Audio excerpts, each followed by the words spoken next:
Olá, meus queridos amigos, sejam vocês todos muito bem-vindos ao nosso canal Crescer na Fé. Que alegria poder reencontrá-los. Eu sou Ronaldo Pedroso e hoje a gente vai então continuar os nossos estudos a partir do parágrafo 456. Um tema palpitante. Nós vamos começar a conversar numa nova etapa dos nossos estudos, a falar sobre o grande mistério da encarnação de Deus entre nós. O Verbo de Deus se fez carne e habitou entre nós. Por isso, não perca esta nossa aula de hoje. Se você ainda não está inscrito no nosso canal, não deixe de fazê-lo, isso vai nos ajudar bastante, vai nos estimular a continuar este nosso trabalho de evangelização. Da mesma forma, pedimos que você acione o sininho para receber as notificações desses nossos conteúdos e, se você gostou, dê aí o seu positivo, tá? Compartilhe esses vídeos com a sua rede de contatos, com seus amigos, seus irmãos de comunidade, a sua família, para que mais e mais pessoas tenham acesso à doutrina cristã católica, tá bom? Nós vamos à nossa vinheta e já já retornamos. Não saia daí não, que a gente volta já já.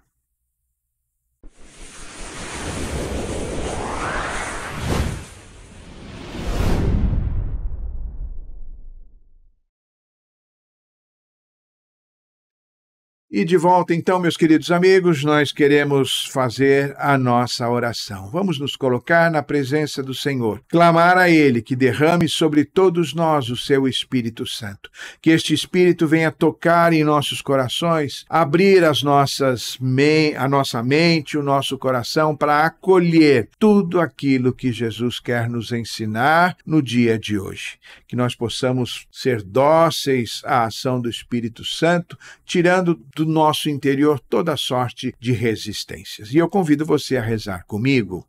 Em nome do Pai, do Filho e do Espírito Santo. Amém. Vinde, Espírito Santo, e enchei os corações dos vossos fiéis, e acendei neles o fogo do vosso amor. Enviai o vosso Espírito, e tudo será criado, e renovareis a face da terra. Oremos. Ó Deus, que instruístes os corações dos vossos fiéis, com a luz do Espírito Santo, fazei que apreciemos retamente todas as coisas segundo o mesmo Espírito, e gozemos sempre da sua consolação. Por Cristo, Senhor nosso. Amém. E queremos rezar também a Nossa Senhora, pedindo a ela que interceda por nós e que nos abençoe a todos, e que nos ensine a dizer sim para a graça de Deus em nossas vidas. Ave Maria, cheia de graça, o Senhor é convosco. Bendita sois vós dentre as mulheres, e bendito é o fruto do vosso ventre, Jesus. Santa Maria, Mãe de Deus, rogai por nós, pecadores, agora e na hora de nossa morte. Amém. Santa Maria, Mãe de Deus, rogai por nós. Em nome do Pai, do Filho e do Espírito Santo. Amém. Muito bem, meus caros. Hoje, então, nós vamos começar com um novo artigo da oração do Credo. A gente vai dar início ao terceiro artigo que nos diz que Jesus se encarnou e nasceu da Virgem Maria. Assim, vocês já podem saber que nós temos bastante assunto pela frente, não é? Não só para hoje, como também para as nossas próximas aulas. E a nossa conversa de hoje, então, começa com uma pergunta. Afinal, por que o Verbo se fez carne? Bem, aqui cabe de início uma explicação, né? Quando eu falo sobre verbo, nós estamos nos referindo a Jesus. É o que a gente vê quando nós lemos o início do Evangelho de São João, quando ele diz, no princípio era o Verbo, e o Verbo estava com Deus, e o Verbo era Deus. Logo no primeiro versículo. Em algumas traduções, nós encontramos um pouquinho diferente, que no princípio era a palavra, e a palavra estava com Deus, e a palavra era Deus. Seja o verbo, seja a palavra, a referência é o próprio Jesus. Seguramente, por ser Deus, Jesus teria muitas maneiras, outros meios para vir a este mundo. Você não acha? Ele poderia descer direto do céu, os anjos trazerem Jesus até este mundo, ou simplesmente surgir do nada, mas não. Ele quis nascer pequenininho, frágil, no seio de uma família. Também afirmamos que Jesus não é um alienígena e nem um ET que chegou a nós vindo de algum outro mundo. Eu creio que o nome de Jesus já é uma resposta para nós. Jesus é o Emanuel, que quer dizer Deus conosco, como a gente já viu, não é? Se ele é o Deus conosco, então ele é aquele que caminha com a gente, que quer participar plenamente desta nossa vida. Esse verbo é aquele que está ao nosso lado para nos animar, ou à nossa frente a nos guiar, está atrás de nós para nos proteger, dentro de nós para nos salvar. Bem, a encarnação de Jesus, meus caros, é um fato. Ao se encarnar, tornando-se um de nós, homens, Jesus se rebaixou ao extremo, se esvaziou totalmente de si mesmo ao assumir essa nossa pobre e frágil humanidade. Nós começamos então o nosso estudo, como falei antes, com o parágrafo 456, que nos recorda aquela parte do credo niceno-constantinopolitano, que diz: "E por nós homens e para nossa salvação, desceu dos céus e se encarnou pelo Espírito Santo no seio da Virgem Maria e se fez homem." E essa parte do credo, que então a gente vai estudar, é o conteúdo central dessa nossa fé cristã. Jesus se fez homem e veio para nos salvar. Bem, nessa oração do credo, quando nós rezamos, "e por nós homens", a gente já de pronto fica pensando, o que quer dizer esse por nós? Bem, significa que Jesus veio a nós e se encarnou a nosso favor. E isso é uma verdade de fé, viu? Foi por nossa causa que ele veio. Nós somos a causa primeira da vinda de Cristo a este mundo, encarnado e nascido no seio da Virgem Maria. Na verdade, esse artigo do credo já nos responde aquela pergunta, né? Por que o Verbo se fez carne? Ele veio para a nossa salvação. Mas o catecismo que nós vamos estudar hoje, nesses parágrafos seguintes, já nos apresenta mais motivos. Na verdade, o catecismo nos apresenta 4 motivos para os quais o Verbo se fez carne. São os conteúdos que a gente encontra, então, nos parágrafos 457 e até o 460. Em cada um desses parágrafos, o catecismo amplia e explica melhor os motivos pelos quais Jesus veio até nós. É importante a gente saber disso, viu? Porque no saber popular, nós sempre dizemos que Jesus veio para nos salvar, mas tem mais coisas e coisas muito importantes.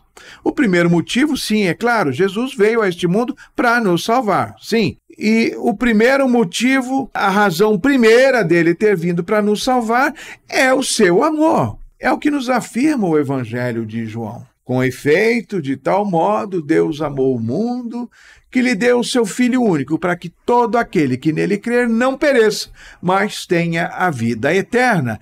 Encontramos isso lá no Evangelho de São João, no capítulo 3, versículo 16.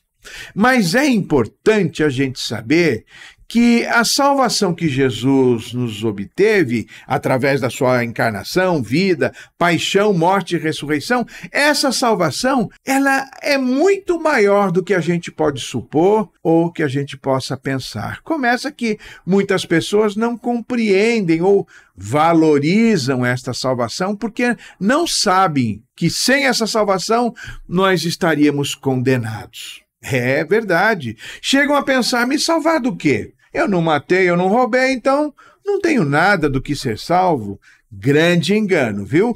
Todos pecaram, afirma São Paulo, e todos estão privados da glória de Deus. E essa é a razão porque Jesus veio até nós para nos salvar. Então, o catecismo faz a gente perceber isso quando fala que a humanidade estava doente e precisava ser curada. A humanidade estava caída e precisava ser reerguida. A humanidade estava morta e precisava ser ressuscitada. A humanidade havia perdido a posse do bem e Jesus veio nos restituir tudo. Estávamos prisioneiros e Jesus veio nos libertar. Estávamos na escuridão e ele nos trouxe a luz. Estávamos cativos e recebemos um Salvador. Estávamos escravizados e recebemos um libertador. Ou seja, minha gente, isso não é pouca coisa, não. A humanidade estava num estado deplorável e infeliz e Jesus nos salvou, por sua encarnação. Bem, então vamos ao parágrafo 457, que apresenta o primeiro motivo da salvação, não é? E como falamos, a gente vê então que o Verbo se fez carne para nos reconciliar com Deus. É a salvação do pecado. Nós sabemos disso, não é? Cristo veio para nos salvar e nos reconciliar com Deus. São João, na sua primeira carta, nos diz: o Pai enviou seu Filho como Salvador do mundo.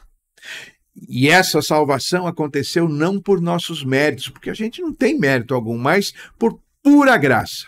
É pela graça de Deus em Cristo que nós fomos salvos. Assim, se o pecado nos derrubou e manchou a nossa natureza, tornando-nos decaídos, a graça nos eleva acima da nossa natureza, nos divinizando. Mais à frente, nos nossos estudos, nós vamos abordar com mais profundidade a salvação e os seus aspectos. Mas adiantamos que a salvação não é apenas um salvo-conduto, não é, para a gente entrar no céu. O que Cristo nos conquistou quando nos salvou é muito mais do que Adão e Eva perderam quando pecaram. E redimidos por Cristo, nós nos tornamos muito maiores do que foram Adão e Eva. A salvação que Cristo realizou através da sua encarnação, meus irmãos, é uma salvação universal, ou seja, salva e redime todas as criaturas do universo, até mesmo os anjos, até mesmo Maria. Toda a criação foi salva por Jesus. E por quê? Porque Cristo, por sua salvação, atraiu e atrai toda a criação a si. Santo Atanásio escreveu que Jesus se fez homem para nos divinizar. Olha que coisa bonita. A nossa fé católica nos diz que essa plenitude da graça e da salvação vai acontecer quando nós estivermos na glória de Deus lá na eternidade. Até lá, enquanto nós estamos nesse mundo, nessa nossa caminhada, sujeita à concupiscência, nós continuamos dia após dia a fazer a todo instante a nossa opção por Jesus. Estamos na luta contra o homem velho que a todo momento quer voltar, não é? E é o que a igreja nos afirma nos seus ensinamentos. É o já, mas o ainda não. Já estamos salvos, mas ainda não tomamos posse plena desta graça. Caminhando no nosso catecismo, agora no parágrafo 458, nos fala da segunda razão pela qual Jesus se encarnou, para que conhecêssemos o amor de Deus. Ou seja, a humanidade não conhecia plenamente, totalmente o amor de Deus, não. O amor divino foi totalmente revelado através de Jesus encarnado. Embora os profetas do Antigo Testamento já tivessem dito que Deus amava o seu povo, essa revelação ainda não tinha sido plenamente entendida. O povo não tinha compreendido bem essa realidade. Sim, Deus tem um amor incondicional por cada um de nós, seus filhos. Vejam, por exemplo, a parábola do filho pródigo que Jesus contou. Que amor demonstrou o pai por aquele filho que estava perdido, que foi embora. E o interessante é saber que é esse amor que nos redime, é esse amor que nos salva.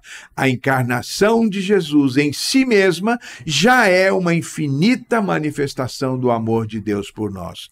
O Senhor não nos abandonou, e se o pecado havia produzido intransponível abismo entre nós e Deus, o Senhor se dignou a vir ao nosso encontro para nos salvar. Foi para que conhecêssemos e experimentássemos este amor que Jesus se fez um de nós, homens.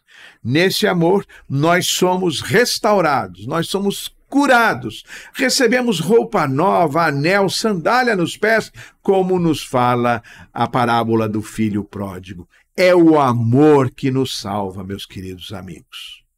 Caminhando mais no parágrafo 459, nós vemos então a terceira razão pela qual Jesus se fez carne, para ser o nosso modelo de santidade. Jesus, então, se apresenta e se revela a nós para ser o nosso modelo. São Paulo, na carta aos Efésios, já nos aponta: sede, pois, imitadores de Deus.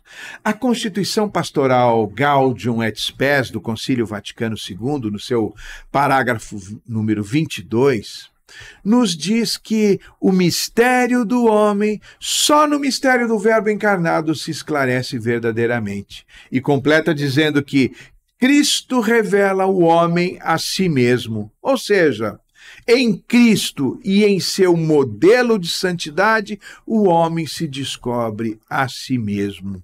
Essa afirmação que diz que Cristo, então, revela o homem a si mesmo, deixa evidente a íntima relação entre o mistério de Deus e o mistério do ser humano. Relação essa que foi plenamente evidenciada na pessoa de Jesus Cristo, o Verbo de Deus encarnado. Assim, meus caros, de uma maneira análoga, de uma maneira semelhante, a gente pode dizer que o homem longe de Cristo é alguém desfigurado, é alguém incompleto, infeliz, incapaz de conhecer-se a si mesmo. Ele é completamente diferente daquele que Deus sonhou, planejou e criou. Quando então a gente for ler os evangelhos, meus caros, nós devemos nos convencer de que a gente tem que viver tudo aquilo, aplicar tudo aquilo em nossas vidas para nos tornarmos imitadores de Cristo nesse nosso modelo de santidade que ele é. E, por fim, no parágrafo 460, nós vemos o quarto motivo pelo qual Jesus se fez carne, para que nós nos tornássemos participantes da natureza divina. Olha, nós fomos criados para participarmos da natureza divina, por graça. Nós fomos criados para a glória, minha gente. E isso acontece através da encarnação de Jesus. Isso quer dizer que, através de Jesus, nós somos introduzidos na vida de Deus. Pelos méritos de Cristo, por sua salvação e pelo batismo que a gente recebeu, nós fomos enxertados em Jesus, como aquele ramo que é enxertado no tronco e se torna parte daquela árvore. Unidos a Cristo, que é o Filho legítimo de Deus e que é o Filho dele por natureza, também nós recebemos uma filiação. Como já falamos noutra oportunidade, somos filhos sim, mas filhos adotivos, filhos por graça, filhos do coração de Deus. E agora então nós podemos dizer, juntos com Jesus, Pai nosso. Dessa forma, a nossa natureza humana, então, é divinizada pela graça e nós, então, passamos a fazer parte ou nos tornamos participantes da natureza divina. Quando nós lemos e refletimos, então, o Evangelho, nós podemos perceber que a gente recebeu um presente maravilhoso que sequer poderíamos imaginar. Os nossos primeiros pais, Adão e Eva, quiseram ser iguais a Deus, mas quiseram fazer aquilo sem Deus e por isso pecaram. Em Cristo, nós fomos elevados à condição de filhos por graça, como dissemos, e assim pudemos ser elevados à condição divina com a ajuda do próprio Deus. Ou seja, Jesus nos concedeu aquilo que Adão e Eva buscaram por si mesmos. Jesus nos deu por graça. Assim, meus caros, a gente viu que a encarnação de Jesus aconteceu por muito mais razões do que apenas nos salvar. Vocês entenderam tudo isso? Esperamos que vocês tenham gostado dessa nossa aula de hoje. A gente vai deixar na sequência uma proposta de leitura e de reflexão que eu gostaria muito que vocês fizessem e lessem, porque vai ajudá-los a crescer na relação com Deus. Tá bom? E antes de terminar, lembrando mais uma vez, não é? Inscrevam-se, curtam e compartilhem este vídeo. Até o nosso próximo encontro, se Deus quiser.